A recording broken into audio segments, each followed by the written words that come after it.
Welcome back to the Warehouse Podcast. I'm Tyler. I'm Jesse. And I'm Eli. And we return after a 2-week hiatus for our own version of the All-Star break.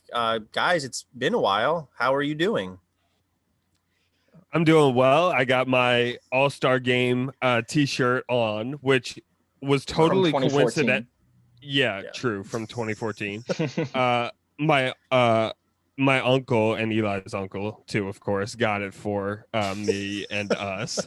So I'm doing good. So I got and it was, like I said, it was coincidental that I happened to just pick this up, and then the stars aligned perfectly, and we're doing the show today, and I have the T-shirt on, and we happen to be talking about the All-Star game. So is that what All-Star game? That's 2014. Was that in Minnesota? Exactly. Okay. Which is where he lives. Right. So that's. I was trying to rack my brain for where you have family, and I was like, that's the only one that's recently had an All-Star game. So. And makes sense. Yeah. So I'm doing well. I gave blood rested today too. So actually, not really, because I gave blood, but I'll be good. So you give blood a lot. I feel like you can only give blood so often. Well, I'm trying. Frequently. Yeah, so platelets you can give every 7 days. So I'm trying to create and establish a routine where I do it as basically often as possible, and I'm as productive as possible donating. So gotcha. Yeah, you go to the grocery store, pick up the dry cleaning, donate some platelets. Exactly. Right. Exactly. Okay. Well, good. I'm pretty good too. That's all I have to say. That's good. That is good. And there's some good baseball stuff too. So the Orioles have been fun. Too. The Orioles have been fun since the All-Star break. As we record. Very fun. Oh, so wait, Jess, you're shaking your head. No, you don't think the Orioles have been exciting since the All-Star break? No, I was just saying, it in my mind, it's strange that we're an exciting baseball team right now. So it feels like we have not been an exciting baseball team for a long time. So it's true. No, it's cool. So the shaking my head was kind of a reaction to that's the Orioles we're talking about, but it is. So yeah. It's true. And we're recording this on Sunday evening after the Orioles have swept the Nationals in exciting fashion. And I think the Orioles have won 2 of the 3 series since the break, which is really cool. So let's just get into our topics today, because there's enough to go through, and we don't need to keep you all here all day. But we're going to talk All-Star break / home run derby, draft recap, trade deadline prep, and then run through a couple of little housekeeping notes here. So I guess we'll kind of go out of order here a little bit and start with the All-Star break and home run derby, even though they occurred after the draft, but we'll just get this out of the way. Trey Mancini, home run derby, runner up. I think we were all kind of saying before the home run derby that we'd be just happy if he looked halfway decent, competitive, kind of stayed with the field a little bit, but he actually was really impressive and took the silver in the event. So Eli, I'll go to you first. Were you kind of surprised by the performance that Trey Mancini put forward here? I was not only surprised, I think that this may, from an Orioles fan perspective, may have saved the season for me. This is probably, the John Means no-hitter is obviously going to go down in history, but this was just about the coolest possible thing that could have happened.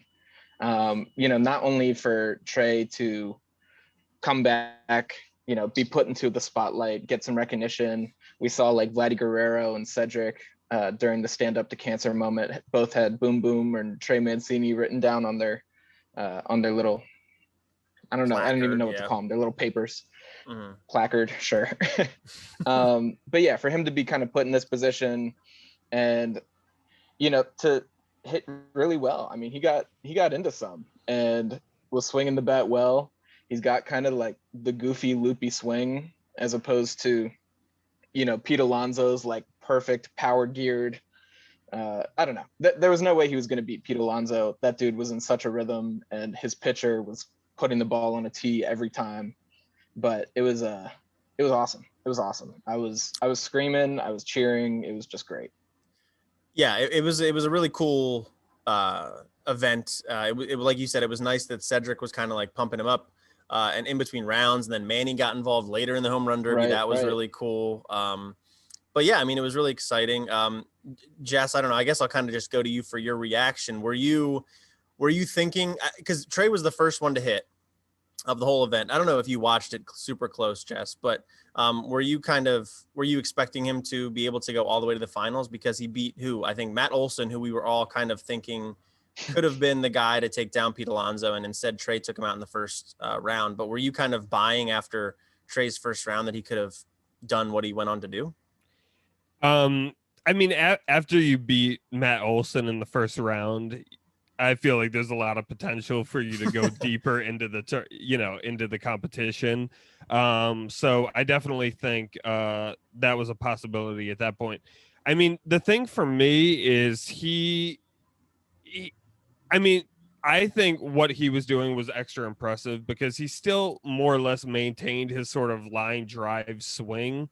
And he had a lot of like opposite field home runs or right center field home runs, which most of the time the calculation is, okay, just give me the ball inside, whether it be, at the belt and in or a little lower and in, and let me just, get home runs after home runs out of here. Right.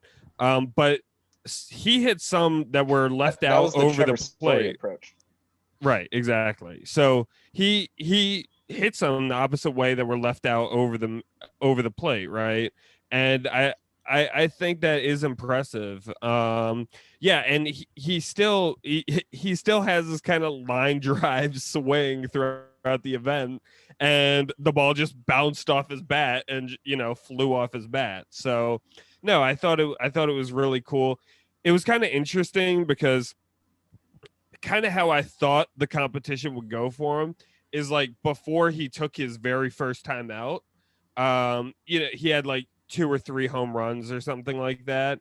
But he had a lot of lineouts, a lot of like, he had a few like down the third base line, like, it hit really hard, but just down the third base line. And, I kind of felt like that's how the event was going to go for him. And he'd probably get 8 or 9. But then he adjusted and he, got underneath the ball at least a little bit, right? Whereas before he was kind of getting on top of the ball and hitting the ball really hard, but just downward, right? Or not up enough. But then he was able to make the adjustments and he had some moonshots. So it was cool. Yeah.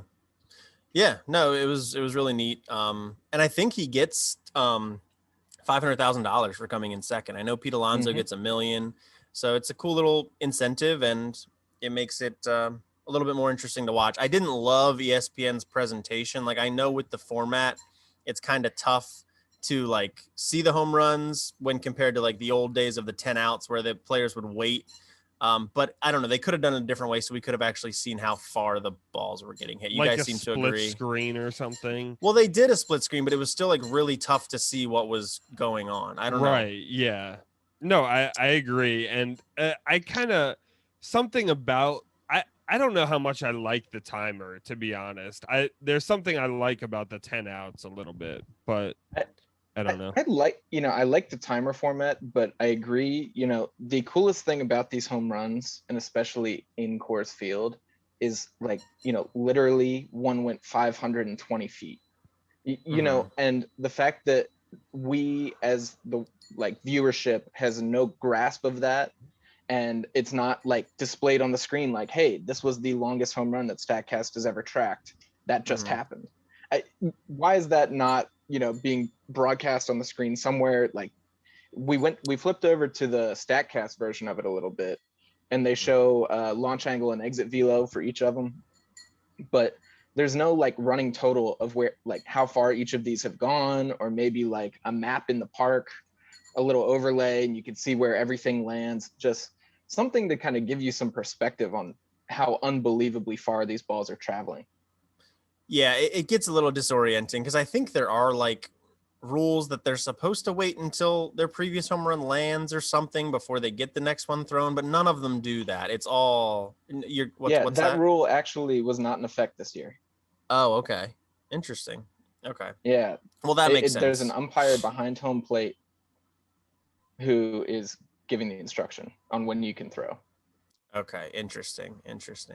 Yeah, I don't know. I mean, look, I think in general, the home run derby is really cool. It's gotten, I think, better in general as we've been growing up. If you look, well, this is kind of before our time. I think there was home run derbies in like the early 90s that like the winner hit like 5 home runs or something. So, it's definitely better. More home runs is better. I think it captures the casual fan a little bit better than it used to. So all in all, really cool event.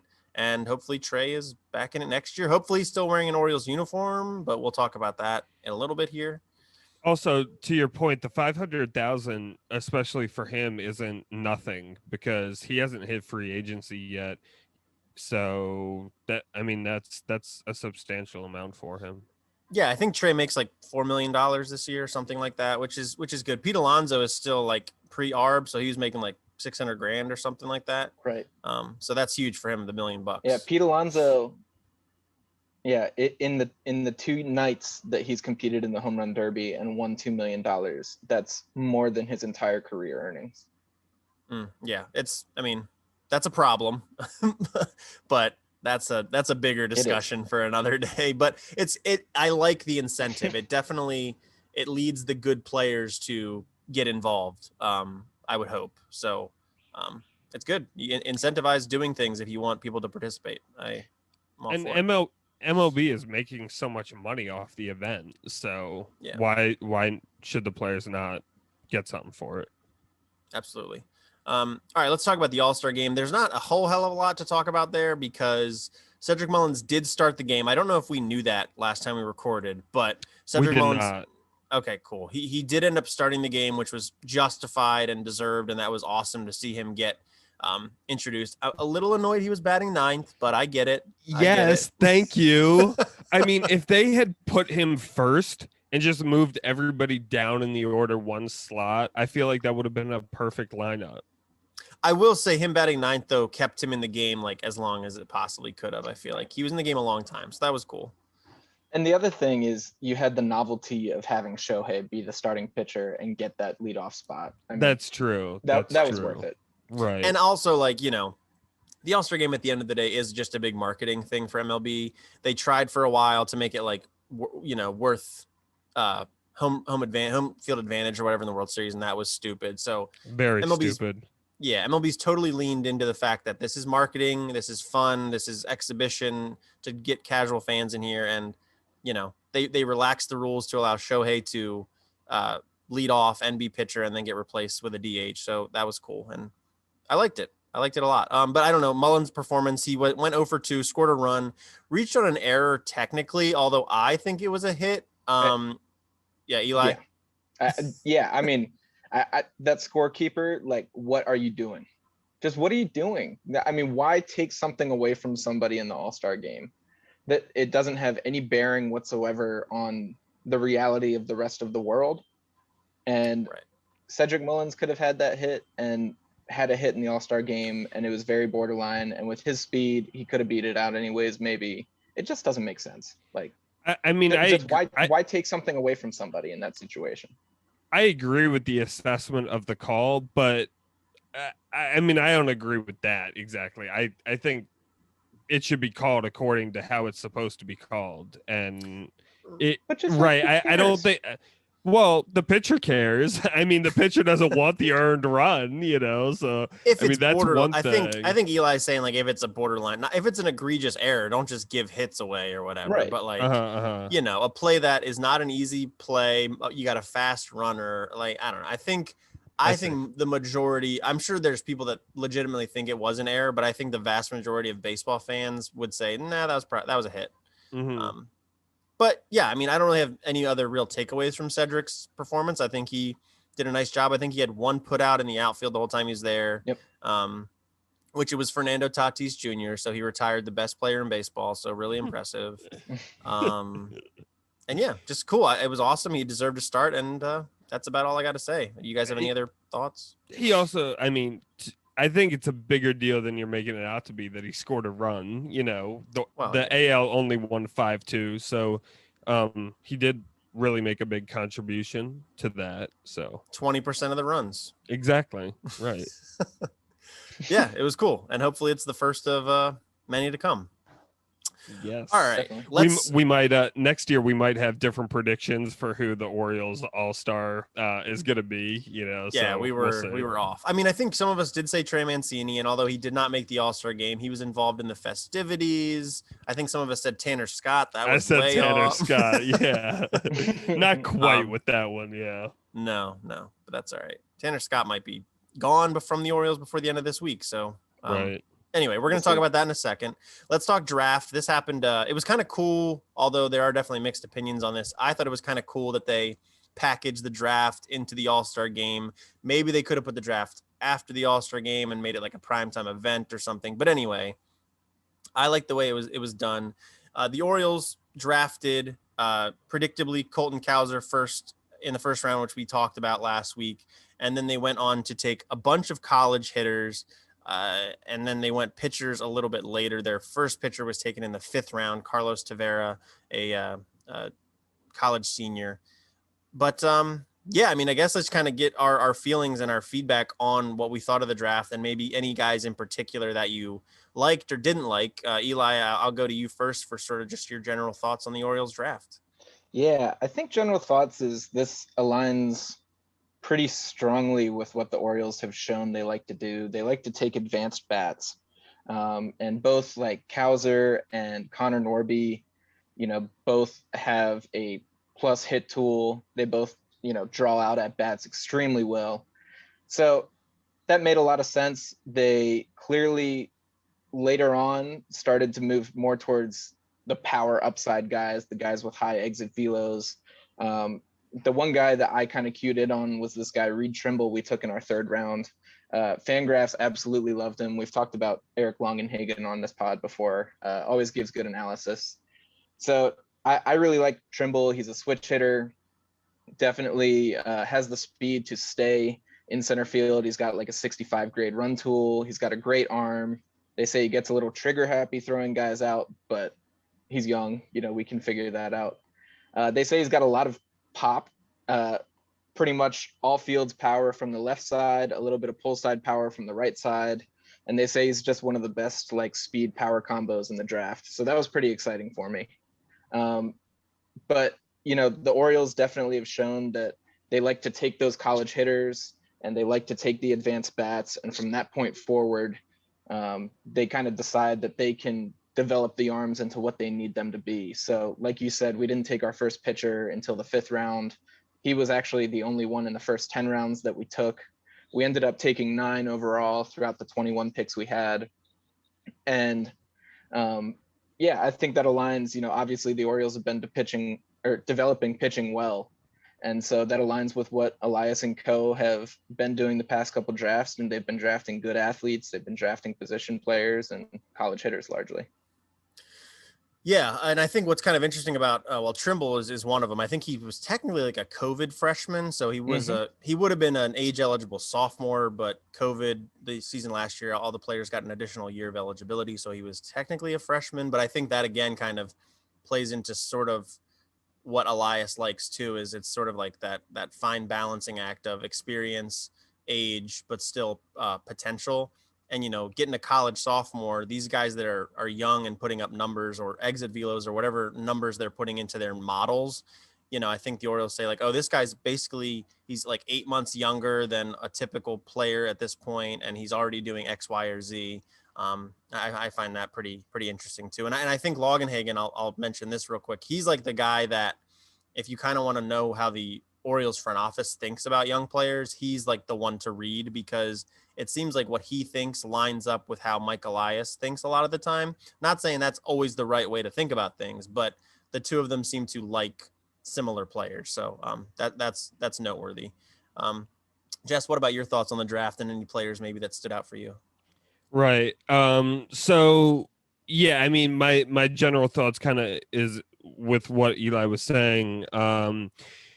I mean, I think the other thing to note is that the Orioles are very, very comfortable with where the organization's pitching staff is right now at the minor leagues. The fact that they disproportionately took pitchers towards the end of the draft and in the second half of the draft just demonstrates that the Orioles are very happy with with how the pitching is coming along.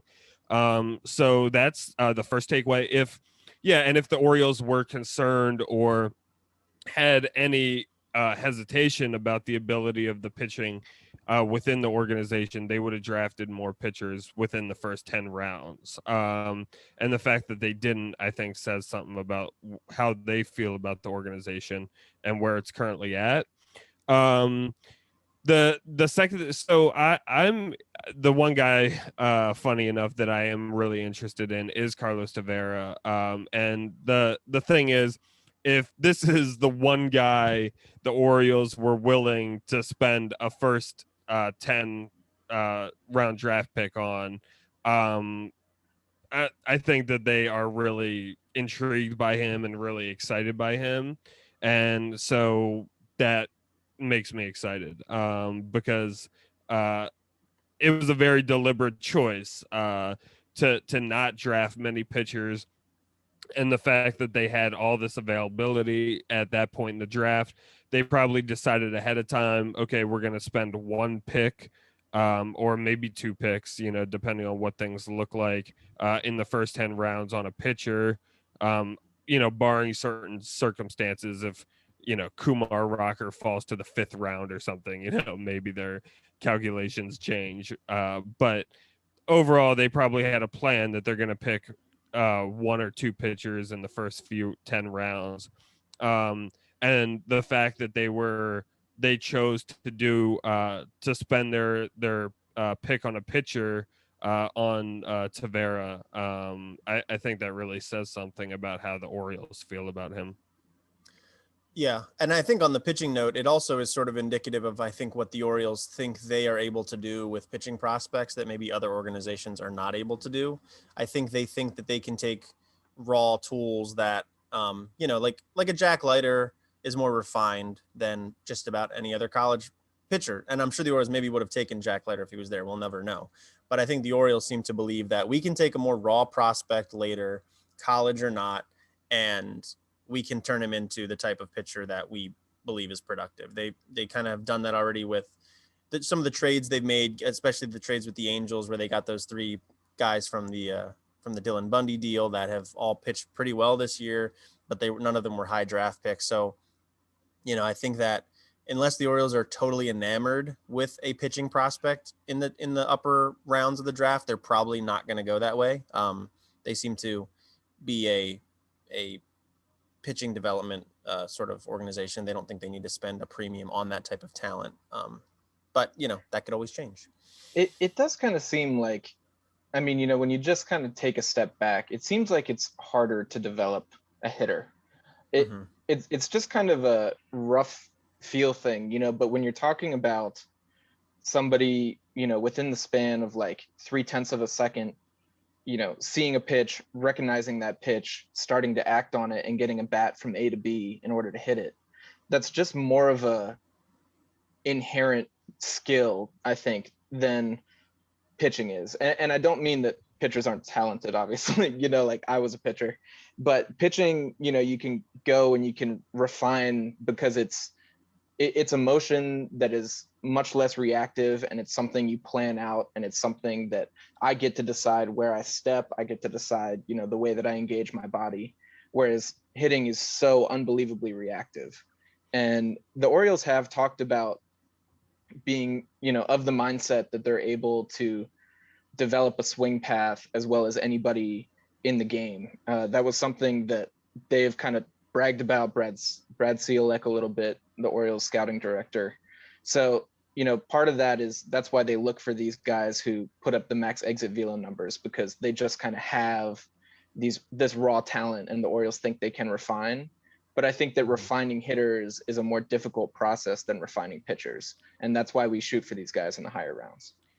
I think you're definitely right about that, Eli, because a pitcher has multiple avenues to success, right?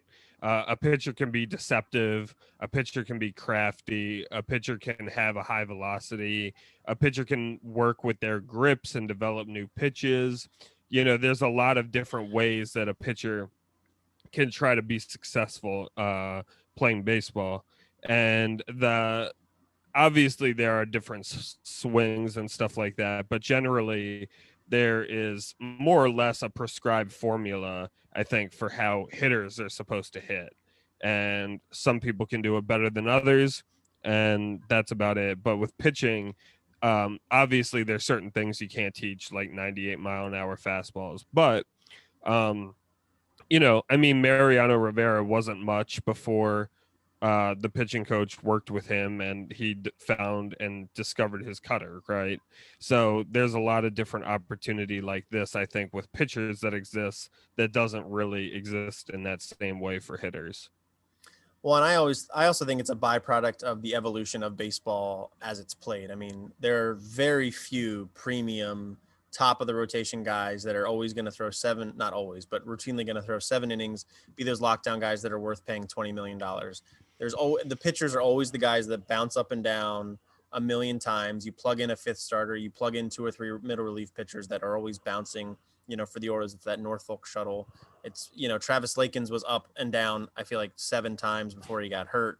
Cole Sulser was doing that earlier in the year. So I think the Orioles would keep an eye out on that premium type of talent. There was talk before the draft that Jack Leiter was a guy they really prized, and if he was there at 5, they were going to take him. It didn't happen that way. He was gone at pick 2 or 3, whatever the Rangers took him. But yeah, I mean, I think it's all part of it. It's and I think Fangraphs also did a trade value series recently where they did like the top 50 most valuable players. And I think they said like 35 of them were hitters, just because, like you said, it's tougher to find those, Fernando Tatis Juniors don't grow on trees. Those guys are very rare. Whereas just about every pitcher anymore throws 95 miles per hour. And if you can give him a second pitch, he's probably going to go through an order 2 times and be all right. So yeah, it's just a different beast for the pitchers for sure. As far as picks I found interesting, I'll be quick on this. I think there's 2 guys beyond, the obvious that really stand out. I think the Dante Williams pick in the 4th round is really interesting. His skill set to me sounds like basically a perfect 4th outfielder in the major leagues, potentially a regular left fielder, center fielder, if he, gets a little bit lucky there. Played Pac-12 baseball at Arizona. Has put up really good numbers. I mean, his stat line's pretty impressive against high-level competition. Pac-12 is probably like the 2nd best conference of college baseball. So I'm excited about that. And then also, I think the Creed Willems pick in the 8th round is noteworthy. I won't pretend to know a bunch about Willems, but he was given a pretty hefty overslot bonus, about $1 million, which is about $800K over what his slot would have been there. And he is, I think, the only high schooler that the Orioles drafted this year. Yep. So that's interesting too. And he's a catcher, and a lot of the profiles I've read on him are that he's not super athletic, but he hits the ball really hard and throws the ball really hard. So again, I'm thinking the Orioles maybe hope they can develop some stuff there because it's interesting. Yeah, a couple notes on Willems. The Orioles brought him out for a workout, and they said he put 4 balls onto Utah Street. So that's good news. He's got a lot of pop from the left side. And then he also, in high school, he pitched a little bit just because he's got a great arm, and he was able to touch 95. So he's got a really big arm from behind the dish. He's got a big bat, and yeah. I mean, the Orioles like tools, and he sounds like he's got them. Yeah, and so he'll be one you might see down in the Florida Gulf Coast League this year. I think the rest of these guys will probably be Delmarva.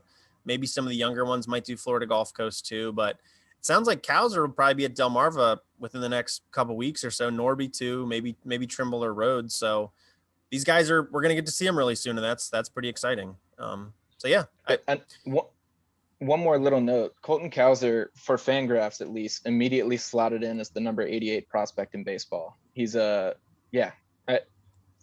is really high on him. They had him as the number 6 overall prospect in the draft.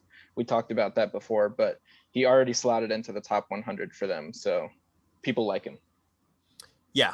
And that's really cool. I mean, yeah, the opinions are a little bit split on him. Some had him a little bit lower, but in general, I think everybody seemed to agree he was one of the best college hitters, if not the best college hitter, depending who you talk to. And that's a pretty cool prospect to add to your minor leagues. Yeah. And Jess, did you want to make a note on the number of players that have signed so far out of this class? I was just thinking, so far the Orioles have signed all but one of the players. So that's also very good.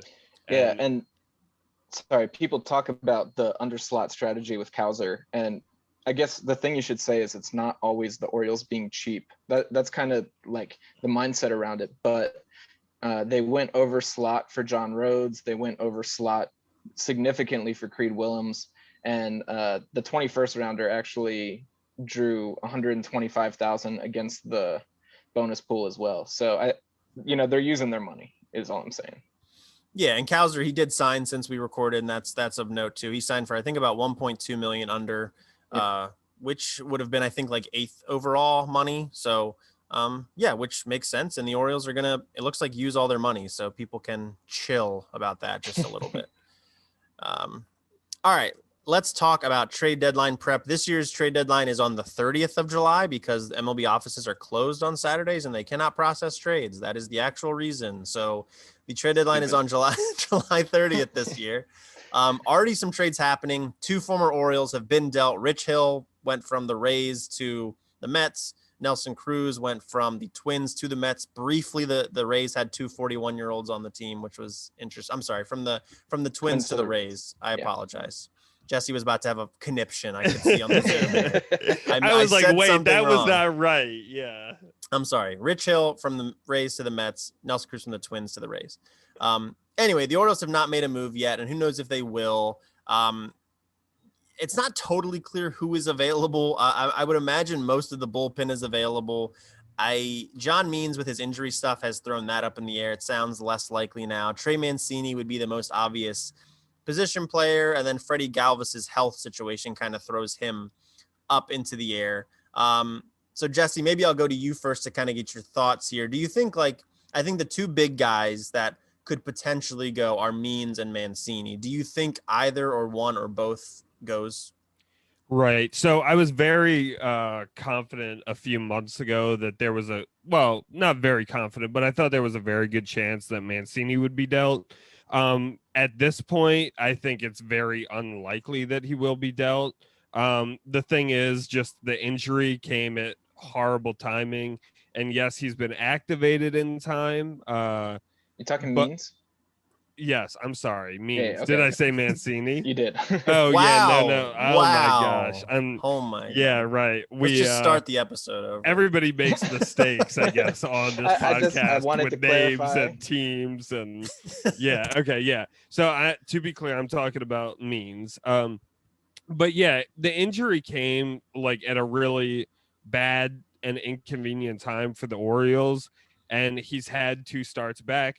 If somebody is going to deal so much for an ace, they need to know that he's going to be pitching like an ace and that there's not more to this injury than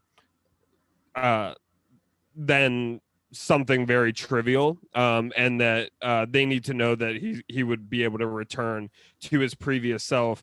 I feel like that the Orioles, there is a chance, activated him at the time that they did, hoping that he would do really, really well, and then maybe they had 2 or 3 starts, and if he was lights out, they could say, look, the injury was nothing.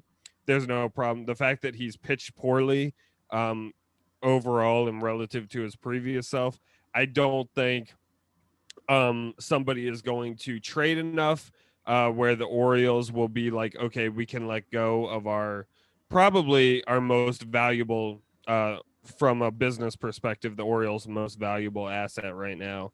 And no team, I don't think, is going to trade enough for the Orioles to be willing to trade away Means. So I think Means getting dealt at this point is not in the cards for the Orioles. I would say there's a 4% chance or something that he's going to get dealt. Such a random number. I'm just saying. I'm just trying to say. I would say it's under 10%, and I think it's very unlikely. Mancini, on the other hand, I would say I think it's much more likely he will be dealt. I would say there's I would say it's more than a 50% chance that he will go. Wow. And yeah, I mean, I think his value is I think it doesn't make any sense really for the Orioles to wait on trading him. His value is where it's going to be moving forward. It's not like a strong second half could heavily increase his value in the offseason or anything like that. I think teams know what value Trey Mancini has. I think the Orioles know his value. And I think that something will come together, and I think that he will get dealt. Kind of like you mentioned, I don't know exactly who, but I think some of these relievers are going to get traded too. So I could definitely see Paul Fry getting dealt. He's been pitching pretty well. And All right, well, you're going down the list. Yeah, Hold on. sorry. Okay, yeah. We need multiple voices to. Okay, if Jesse yeah, talks for 12 sure. minutes. It's going to be tough to listen. Okay, yeah, okay. To. I'll cede the floor. Okay. Sorry, Means and Mancini. Let's get Eli's take on that. I would say real quick, I do agree. I don't think Means is going anywhere. It probably doesn't make sense to pull the trigger for anybody at this moment. Mancini is a little more up in there. I think I'm less than 50%. But Eli, let's get your take on those two players real quick. Yeah, I actually I am of the mindset that both are staying, and I'm pretty firm in it at this point. I don't really know what changed for me over the course of this season. And, it might be that I wasn't watching Mancini. And so at the onset of this season, I was more willing to just say, oh, he's going to, okay, I thought I was doing a Jesse and I said the wrong name, but I'm right. I'm talking about Mancini. So yes. I think it's just that I hadn't been seeing Mancini and I was not as enamored with the whole story, and I didn't have all the context of what he really means to this organization. And so I was more willing to say, yeah, he's going to go. I think that, given that he's been a staple in this lineup, given that he has been performing well, he's almost up to 20 home runs. He's pretty much been the only stable hitter, regardless of him not being at his 2019 level quite so. He has been stable. He's been productive. He hasn't been hurt, unlike everyone else on the roster. And I think he just means more to this organization than he does to any other. And I think that's a pretty substantial thing, because I don't think that there's a package that the Orioles would get from any other team looking at him as just a first base, potentially corner outfield DH type who, will hit pretty well. He'll hit 25 to 30 bombs. He's going to perform for us, but he just doesn't have the context with another team that he does with the Orioles. And so I don't think any other team will put up a package for him that would be enough to pry him away for us. Yeah, let me put this scenario out there, because I pretty much agree with everything Eli just said about the whole situation. I love Trey Mancini. I think he's a good baseball player. First base is a position for a really big bat, and he has a good bat, not an elite bat, and I'm not sure that's worth a whole bunch on the trade market. This is an idea I've seen kicked around social media a little bit and in some comment sections, is that the San Diego Padres are very good. Eric Hosmer is not very good. Eric Hosmer also has a pretty big contract. Would you, if you're Mike Elias, say, hey, San Diego, we will take Eric Hosmer's contract. You get Trey Mancini, but you also need to give us some of those sweet, sweet prospects you got in that top of the line farm system. Now, so Eric Hosmer's contract, he is due $21 million next year, $13 million every year from 2023 through 2025. So that's, let me do the math here. That's 39 plus 21. That's $50 million more, plus whatever is left this year, which is like probably about $7 million. So $57 million. How much are those prospects worth to you? Would you guys pull something off like that? I think that that's like a really interesting tactic. And I just looked it up. The Red Sox did it to a lesser extent. They took Ottavino from the Yankees this year and like the full $8 million on his contract.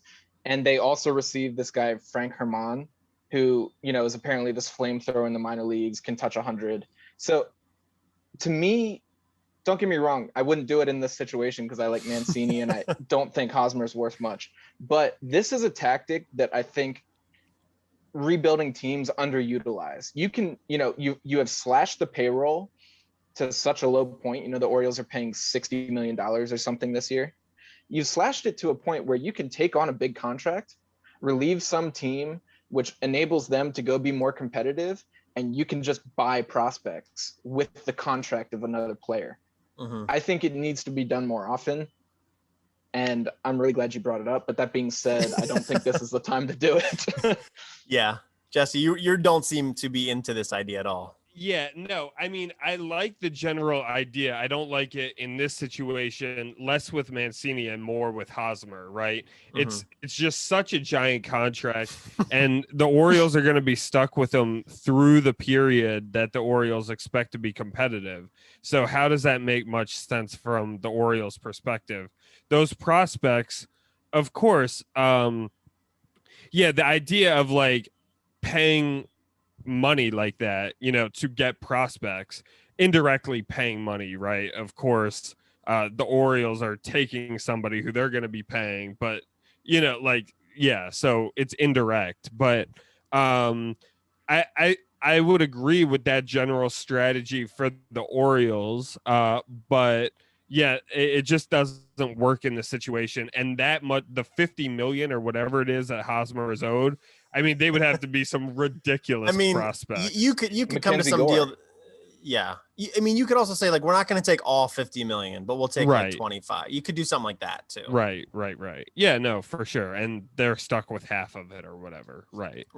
Yeah. I mean, I would agree. I think it's a bit of an extreme example, but I do find the idea intriguing. And the Orioles payroll is basically nothing. They have like nothing committed beyond Chris Davis is committed for next year, but I don't think they have anything else beyond that. And they might be able to wiggle out of it somehow with some CBA negotiation stuff. So we'll see. But I don't know. Trey, is he going to go? My gut tells me he's not going to go. I just don't think the deal is going to be there. Because, I just don't think he's worth a whole lot. So unfortunately, I guess the question is, I mean, what do you think ends up? Do you think he gets traded next deadline, or you think the Orioles just keep him until he becomes a free agent? I mean, no, I think what I could see as a realistic possibility is that he doesn't get traded now. The Orioles, I could see them talking to him about some sort of modest extension. It would not be some crazy thing, maybe, 2 or 3 additional years for $8 million a year, something super modest that he could go and get more than that on the free agent market. If that doesn't work, then I think he gets traded at next year's deadline. And I don't think that the return for him next year is that much different than what you would get for him this year. I just want to say, I remember distinctly being ridiculed on this podcast for the mention of a Trey Mancini extension. And I agree. I think like a modest extension works in this situation. I think that, again, I think he means more to the Orioles organization than he does to any other, because Jesse keeps shaking his head at that. Let me just say that a little bit. So let me just say what I have to say here. So yes, he does mean more to the Orioles organization. He means more though. Like when you say he means more to the Orioles organization, what you really are saying though is he means a lot to fans. Maybe there's something he means to the younger players, right? Those things, I think this is also what you guys are not properly weighting in the calculation, is we're dealing with Mike Elias here. And I don't think he is going to get caught up in, Mancini is a good guy, so the Orioles are going to keep him. I think the Orioles are going to do what makes the most business and advantageous, move for the Orioles. And I think that's what Elias is going to do. And I think a trade, would make, if the Orioles keep him another, you're right, I don't think there would be a huge difference, Tyler, in the return, whether we did it next year or this year. But I just don't see why it would really make any sense for the Orioles to hold on to him unless we're trying to make him a lifelong Oriole. That's how it would make sense to me. But I don't think that's going to happen. And I don't think it makes sense from the Orioles' perspective, from a competitive perspective. And I don't think Elias is going to do that. Okay, so to rebut, in this situation, right, I don't think like I think if we were in a situation where we were the Red Sox in 2019 and we had Mookie Betts and that's who we were talking about, I think Mookie Betts gets traded if Mike Elias is running it. But Trey Mancini is not that, right? So we're talking about a relatively modest return here. And what I'm saying is, like, the advantage that we would gain from trading him is not a large one. And I think the difference might even be made up purely in ticket sales and, you know, jersey sales of Trey Mancini. I think that, like, not only purely from a feel-good perspective, but the way that feel-good perspective translates into business perspective. You know, if the Orioles trade him away, fans give up on this entire season completely. Not that many fans haven't already, but it's a situation where Trey Mancini keeps like a modest relationship with the fan base, I think, that the Orioles would not have otherwise. And I think there is some business incentive in keeping him here.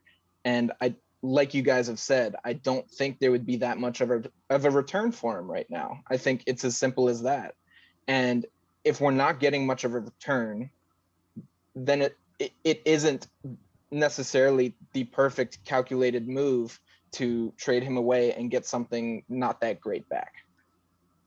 Yeah. So the I'm thing not sure that I said that well, but no, you did. The blocker I come to on the Mancini extension idea, because a lot of people have talked about it, and I do get it to a certain extent. The blocker I come to is that at the end of the day, the biggest way for the Orioles to do good business, make a ton of money, is to put a really good team on the field. And they have Ryan Mountcastle, who has basically the exact same skill set as Trey Mancini. Now, I talked about this in I think a comment on Camden Chat or something, is with Ryan, this current setup of Ryan Mountcastle and Trey Mancini basically alternating first base and DH every day. That's where they're at now, because Mountcastle cannot play left field, and Mancini has limitations out there as well. It's essentially the same thing as having a full-time DH, because it basically has to be one of those two at all times. And that would be fine if one of them was like an elite hitter, but they're not. Right. And Mountcastle's probably never going to get there. I think Mountcastle's going to be a pretty good hitter. I think he's going to be what Mancini is, maybe a little bit better. And eventually you do have to be like, okay, well, we need to put the best possible team. And does it make sense to basically have a full-time DH if that person is not a David Ortiz or a Nelson Cruz? Probably not. So I think I'm still in the camp of you do trade Mancini, but I don't think it necessarily has to be now, because if the return's not that big, then just hold on to him, and maybe something crazy happens and you get just as much or maybe a little more next year if somebody's desperate. So that's kind of where I fall on it.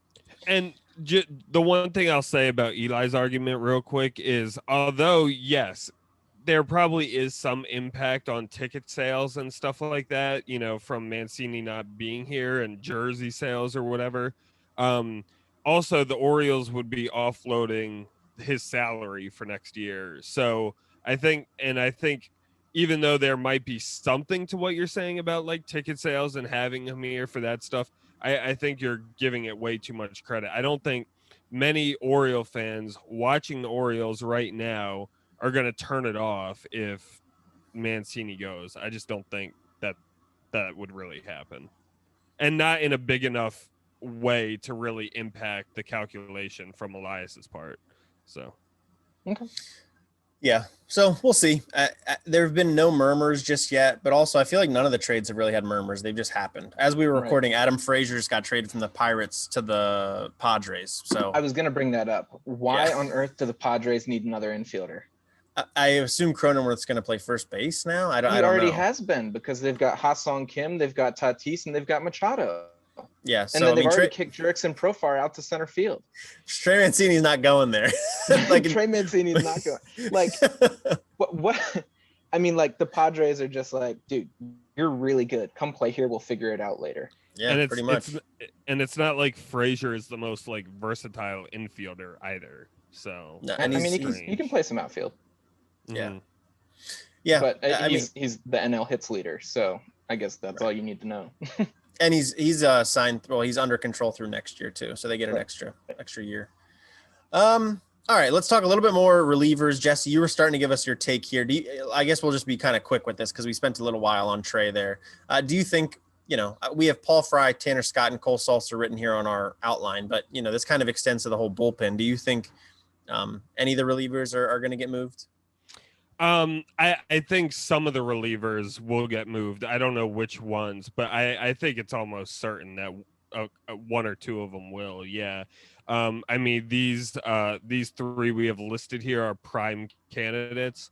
Yeah, I mean, I think the situation with Scott is he's kind of getting to the point where, I think the Orioles, kind of maybe at a point where they're just like, well,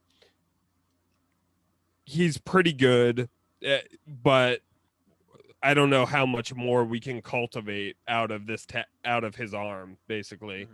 Whereas another team, I think, might be very excited by the power fastball, the slider that he has. So I could definitely see Scott getting dealt. Whether it happens now or another time, who knows? But I could definitely see him going. And either of these guys, I mean, Paul Fry is also just a very effective, consistent lefty that I feel like a lot that can get right-handed hitters out too. So I feel like a lot of, especially with the you have to stand for 3 hitters rule, Paul Fry is a very good lefty to have in the bullpen. And I feel like a lot of teams will be trying to get him from the Orioles.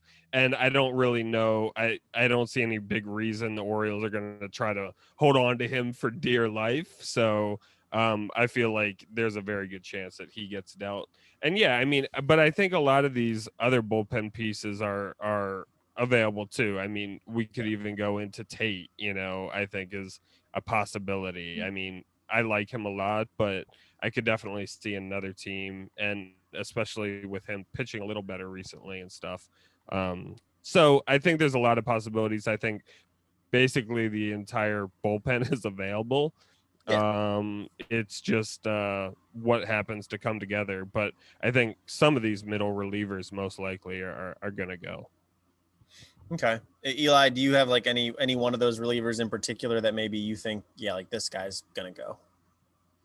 I think Paul Fry in particular. Just I think he has more of a track record than anyone else in the bullpen, and he's cheap, like Jesse said. He gets out lefties and righties, and there's a consistency factor that's there with him that isn't with any other reliever that we have. I think that Scott also goes just because he can be an impact arm, and we saw that last year in 2020. So I think some team will take a chance on it, and I think that's pretty much where it stays. I don't see Tate so much because Tate can stick around for a number of years. And right. True. Yeah, I think. Yeah. Sorry, go ahead. No, you're good. I was gonna say, yeah, I think Paul Fry. If any of them goes, I have Paul Fry as the most likely, only because, you talk about trying to sell high on somebody, and I think Paul Fry right now is as good as Paul Fry will ever be, and he's been really good. I think legitimately he's been really good, and I think he shows enough stuff that he should be a good reliever for a long time. He's got a ton of team control left. Whereas the Tanner Scott thing, it feels a lot like Michael Givens a couple years ago, where you're always like, well, Michael Givens, he could get 15 saves one year, like in the first half, and then be worth 2 top 100 prospects or something. Like Tanner Scott has similar vibes. I mean, Michael Givens always had way more control of his stuff than Tanner Scott ever has, but you know what I mean? Like raw talent that I could imagine the Orioles saying, look, let's fine tune a couple things. Whereas Paul Fry, I think he's a finished product. He's really good and can be a really important piece for a team for a long time. Now, at the same time, I'll say the Orioles, with really none of their relievers, they're not in a position that they have to sell any of them because they have so much team control on all of them. There's not a guy that has 1 year of team control or is a free agent after this year. So it'll be interesting if they do get traded. I want the return to be somewhat intriguing. The Orioles got interesting returns last year for Givens and for Miguel Castro. I wouldn't want anything less than what they got there, which was, I think, Kevin Smith for Castro, and then Taron Vavra and Tyler Nevin for Givens. Those are 3 like guys. So I want some guys back if they're going to deal one of these people. The other thing, like we kind of been talking about, is that the Orioles trust themselves to develop pitching. And so I think that really, in terms of relievers, they say we can get anyone with a big fastball, teach them a slider, and they'll be a serviceable reliever. Mhm. And I think that makes the Orioles more prone to just whipping these relievers around the trade market. Yeah. Yeah, and I mean, I agree with that. One other thing to touch on is Freddie Galvez is kind of the guy that if he can get healthy in time, seems almost like why would you not trade him? Ramon Urias has been really good as the shortstop. What on earth, right? So there's like no reason to keep Freddie Galvez. So do we think he goes, or I don't know if there's going to be enough time to make that happen. Do you guys have any thoughts there? He is having some rehab starts right now, but I think that he stays just because he's not going to get a chance to prove himself even over probably 4 or 5 games before the trade deadline hits. We're 5 days away. Definitely not. Reinforces what I said. Yeah, but I don't know. I mean, yes, I don't think he's going to really have a chance, but I could see a team still being like, okay, well, we'll risk it. We don't know exactly his health, but we'll just take a chance on him because, we're not going to give up a whole lot for him. And he's a very consistent, solid defensive shortstop. The only thing is, it's like it would probably be a competitive team trading for him. And for competitive teams, is he really going to be an upgrade over their shortstop? So I don't think there's any team that desperate. Like maybe the Yankees and they flip Gleyber Torres over, but I don't know. They're looking into Trevor Story. They're not looking into Freddie Galvez. Right. Are the Yankees even good? I mean, right. That's a good question. But are the Yankees desperate enough to be good that they're going to make a splash at the deadline? I think so. Yeah. I mean, I think other guys in this category that are kind of almost in the same situation. Matt Harvey has been good randomly. He's just gotten good. Matt Harvey might go. Michael Givens got healthy, and he hit a home run today, so I don't know. Michael Givens? I'm sorry, Michael Franco. Sorry, we were just talking about Michael Givens. We've been having some trouble with names today. Guys, names we took 2 weeks off. Right. Or a week off.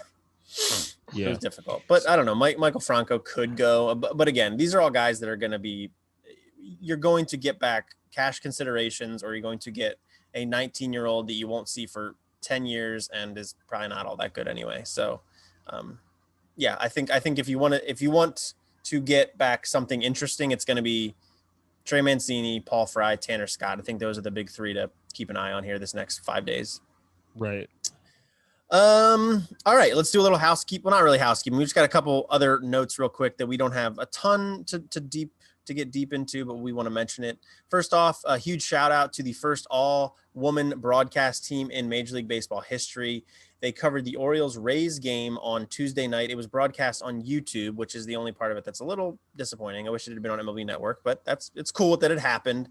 Melanie Newman, who does some of the games for the Orioles play-by-play on radio, did the play-by-play here. Sarah Langs provided color commentary. Alana Rizzo did the on-field and interviews and stuff like that. And then Lauren Gardner and Heidi Watney did the studio presentation. First, did you guys watch all or a bit of this broadcast? Eli, you're saying yeah. What did you think? Any initial reactions? I thought it was good. I thought Melanie Newman did really well. We shouted her out on Twitter too, and she liked the post, so that was pretty cool. Nice. She's friendly on Twitter. Sarah Langs, I just want to throw out, she is one of the most unbelievably entertaining Twitter accounts. She just throws out stats like no other. And Tyler actually had mentioned, that she was doing the same thing on the broadcast. She's just this really like kind of cool, nerdy person who just loves to talk about StatCast, loves to talk about Exit Velo, and I had a good time listening to all of them. I thought it was a great broadcast. Yeah, Jess, did you get a chance to watch this, or I know you're? I did not, unfortunately, but I was excited about it, and it's disappointing that the Orioles weren't able to win in this historic event. That is true. Yeah, but yeah, I mean, I agree with what Eli said. I thought it was really cool. We know what Melanie Newman can do because we hear her regularly being Orioles fans. Sarah Langs, she's just like always so hyped up about baseball, and that's just a refreshing thing to have as the color commentator in general, that, you get these mostly players as the color commentators, and sometimes they're a little curmudgeon where, back in my day, the game was better because of X, Y, or Z. And Sarah Langs is just straight up like, this was awesome because he just hit this ball 110 miles per hour, which is, in the 97th percentile of all hard hit balls. And, she throws a lot of numbers and a lot of things at you, but, and that can be overwhelming, but that's also how front offices think about players. And I think you need to present to fans information that makes sense and tells you why things are happening on the field, why decisions are being made. And Sarah Langs did that. And a lot of color commentators don't do that. So woman or no woman, it was really cool.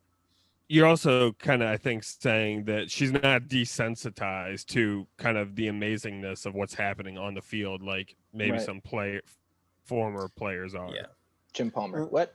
Who said that? Right. Yeah. Jim Palmer, he's softened a little bit on some of it. I think the guy that people go after a lot is John Smoltz, kind of always being like, well, this is ridiculous because I wouldn't have done this. It's like, okay, well, you're a Hall of Fame pitcher. Like, you're not the same level as this middle reliever who's going to play 10 games this year. So let's chill a little bit. But yeah, really cool. Hopefully they do that more often. And, hopefully, it doesn't always have to be all women. These women could participate in different broadcasts too. And that would be cool. But yeah, really cool. The Orioles had their first run-in with COVID-19 this year. Anthony Santander, who also had issues with it last year, is now back on the IL with it this year. Keegan Aiken joins him there. Somehow Cedric Mullins avoided it despite going to the All-Star game, and there was a whole outbreak involved there. Yeah. The Yankees got freaking Aaron Judge. I know. I heard he was the culprit. Yeah, that's what it sounds like. He was the culprit, and then the Yankees, half their roster went on the IL. So it sounds like Aaron Judge. Aaron Judge did not use his best judgment. Wow. We're just going to stop recording. Yeah, now keep going. Move on. But yeah, that was unfortunate to hear because the Orioles were one of the first teams, I think, to get past that 85% threshold to like loosen COVID restrictions. Now, the 85% threshold is a completely made up threshold that MLB just put out there to say we're good now, but still, it's disappointing to see that happen. But it sounds like there's been no complications from this not outbreak, but Santander and Aiken's case of COVID. So hopefully they get back soon. John Means, as we mentioned earlier, did return from the IL. He's had 2 starts since then, and they've been a little bit underwhelming. He did start that game that the all-woman broadcast team presented on Tuesday, and then he started earlier today on Sunday. He was a little bit better today, but his spin rates are down. He's not got great control. He hit 3 guys today. Eli, are you at all worried about John Means? And is there any sort of a sticky substance residue here? Somebody threw out on Twitter, like, they just said John Means, I don't know. It was something about this is not a conversation we're ready to have. And I threw up this GIF that was like, I don't want to talk about it. And the other guy responded, but we have to, So I think it's concerning. And everybody has the little image of him touching the top of the thumb of his glove. Everybody knows that John Means was using this stuff. And obviously I don't knock him for that, but it's going to be one hell of an adjustment. And coming off of that, as well as an injury and finding your form again, I think, he'll have some little run-ins, some little struggles at the beginning. That being said, I think John Means is a very, very talented pitcher, and I think he'll be fine in the long run. Yeah, his velocities have still looked good. It's just been the spin rate drops aren't huge. They're like 100, 150. Like, it's not massive. So we'll see. Jesse, do you have any worries about John Means moving forward? I mean, definitely. I don't think long term I'm overly worried about it. I don't think that the whole sticky substance crackdown is going to ruin many people's careers. But I mean, it's not ideal, so we'll have to see where it goes. But I think it'll be okay. It's just, I think short term there might be some adjustment for him. Means returns, but Tyler Wells heads to the 10-day IL with a wrist issue. They said it's going to be a pretty short stint on the IL. They actually expect him back in the minimum of 10 days. He did have a little, I don't know what it's called, not a splint, but like a little wrist guard or whatever, wrist support on today that I saw in the dugout. So hopefully it's just minor. He's kind of become like the de facto closer recently, so it's definitely an issue. But yeah, I don't think we really have anything to talk about there. Connor Green has been selected and will make his major league debut sometime soon, presumably. Eli, this was a guy you were pretty hot on prior to the season. You excited? Yeah. He just throws like 96, 97 with a lot of late life. So I'm excited about it. I think he's a prototypical reliever. He has no idea where the ball's going. Yeah. But it comes fast. So He's I'm in. 26 years old and hasn't played Major League Baseball yet, despite throwing like 100 miles an hour. There's going to be some issues I think we can foresee.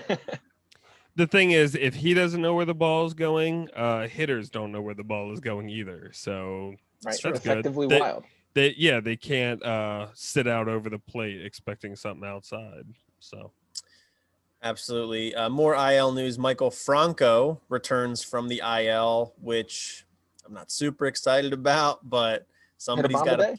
Yeah, he did hit a bomb today, and he was scored hot. The tying run.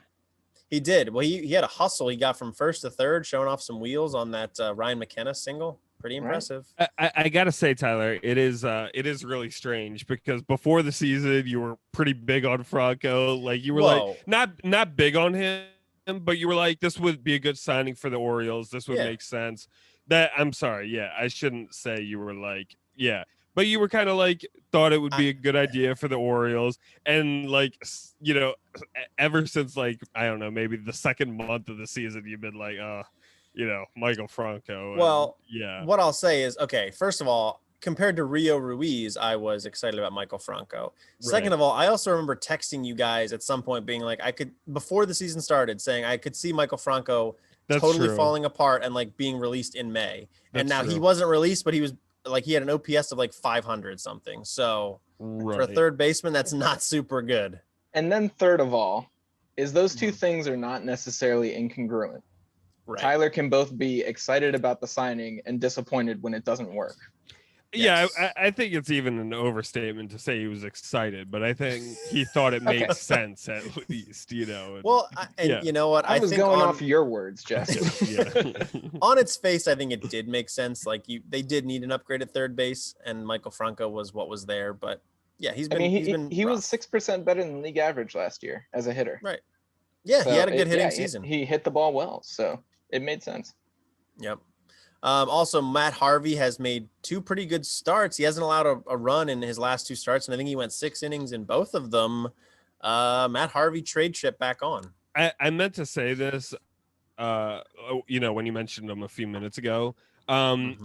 Unfortunately, like I would love if something came together and maybe he went to a contender and we have a dream scenario for all parties involved. That would be great. I think it's it's too little too late, unfortunately. And I think too many teams are going to be scared by his previous month or two that, no, I mean, that's what it's been. No, about, it's been 2 months. Right. So I think it's a little too little too late. And I remember having this conversation a few weeks ago with you, Tyler, on the podcast. And I felt like his trade value had been permanently damaged. And unfortunately, I think these 2 starts, and we're going to see what happens at the deadline, but I think it's going to prove that. So we'll see. Yeah. There is absolutely no chance that Matt Harvey gets traded. He still, after 12 scoreless innings, has a 6.65 ERA and a -1 cumulative WAR over the season. So Matt Harvey is with us, and hopefully these 2 starts can be indicative that he can help us limp through the finish line. Yeah, it's not great. I was trying to see if I could pull some ninja stats here, but I can't do it. I mean, I was trying to see how his last 2 starts compared to the rest of the year in terms of like pitch performance, but no, it's just he's had a couple good starts. He'll be here. We need people to eat innings still, so it's not like it's not a lost cause, and it's not like he's making a ton of money. So yeah, Matt Harvey, I think he'll stick in the Orioles uniform the rest of the summer. Yeah, that's all the Orioles news. We're gonna do Oriole of the week. You guys got anything else to talk about before we get into Oriole of the week? Oh, Guardians. You guys want to talk about the Cleveland Guardians? It's okay. I think it's fine. The logo's trash. The G on the baseball with the wings, I hate that. I think it looks terrible. I don't know. I don't think it's that bad. I don't know. But the name is okay. I like the name. It's fairly generic, but if people in Cleveland like it, then that's what's most important. It's their baseball team. It's better than what it was. That's for sure. Yeah. That's for sure. The context for it, for those who don't know, is they have a famous bridge in Cleveland that has 2 stone guardians on either side of it, and that's what the team is going to be named after. Yeah. And I've heard people complain that like they haven't leaned into like the Art Deco style enough, which is fair. I mean, they kind of just the word script is very similar to what it was a couple years ago. So Right. I don't know. It's not a huge like revelation, but it's better. It is kind of interesting. It's being named after like architecture, you know. So Yeah. I don't know. I kind of like the G. It does look a little bit minor league baseball-y, but I don't know. 5 years from now, they'll just be the Cleveland Guardians, and we won't care. So we'll see. It's true. But yeah, it needed to change, so I'm glad it changed. Okay, well let's get into Oriole of the Week. So in our last show, the answer, which again Brady got right, he DM'd us on Instagram. Thank you, Brady. That sucks. Okay, the last week the answer was Fernando Valenzuela, which I didn't even know he played for the Orioles prior to doing the Oriole of the Week. So that was interesting to learn. And this week might be something similar. One of us on this show did not know that this person was an Oriole. So the first fact about this week's Oriole of the Week is that they played catcher for the Orioles from 1989 through 1991. the second fact is that he is one of 8 Jewish managers in Major League history. Third fact is he holds the record for the most postseason appearances as a manager without having won a league pennant. He's been to the postseason 7 times and has never won a league championship. Very interesting. I will say, I did go. not know that until it's been established. However, it does seem like they had always been in the playoffs like all the time and never. Do you want to stop giving people hints? Stop talking about it? Sorry. Thought. I mean, they could infer that from the clue that this is a team that I makes don't know, the man. playoffs a He lot, might have but- been. He might have been managing since 1992 after he left the Orioles. You don't know that. Yeah, It's true. Okay, I won't say anything then. Jesse, just stop talking. With these podcasts, you're not Right. supposed to talk on these podcasts. Right. Supposed to stay silent. Right. Exactly. All right. Well, that's all the topics we got. Next week, we will talk about the Orioles hosting the Miami Marlins for a 2-game set. And then they will go to Detroit, where Jonathan Scope may or may not still be on the team. He's definitely a guy that could be moved. And we will also recap any trade deadline news that reflects on the Orioles. If the trade deadline doesn't happen, there's not going to be a lot to talk about next week. So hopefully something happens. For Fingers Scope's crossed. sake, I hope he is dealt. Yeah, me too. He's It'd been be hitting cool the to ball see. really well. Yeah. And he's been playing first base for them. He's kind of an interesting semi-versatile piece for a team to get. We're still big Jonathan Scope fans. At least I am. But yeah, course.